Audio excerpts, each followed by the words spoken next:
Hola y buenos días. This is the Daily Word Builder. Y hoy tenemos una palabra nueva. So we're starting a new week, una semana nueva, con la palabra ocupado. Ocupado means busy or occupied. It's a participle. What does that mean? It means it came from a verb, un verbo. To make an AR verb into a participle, we take off the AR and add ado. So ocupar, ocupado. Será, cerrado. Or organizar, organizado. If it was an ER verb or an IR verb, we take off the last two letters and add ido. So vestir is to dress, and dressed is vestido. Or perder is to lose, and lost is perdido.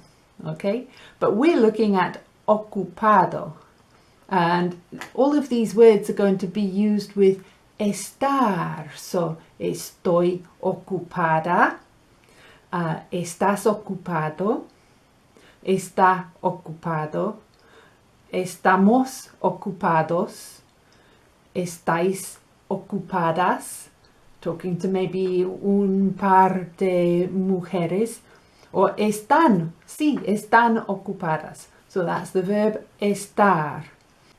So estoy ocupada. It's going to agree. I hope you heard all those little agreements. Estoy ocupada, no puedo hablar contigo ahora. But tengo tiempo to just mention un ejemplo más, which is un territorio. Puede ser ocupado por una población invasor. Por ejemplo, the territorio palestino ocupado cerca de la franja de Gaza. Okay, so lots of vocabulario there that we're beginning to connect to la palabra ocupado, ocupada. Stay with me all week and we're going to get so many more bits of vocabulario, muchas palabras, to build up your español and get your fluency and mine improved. So I look forward to seeing you mañana. Gracias for watching and like the video, por favor. Adios.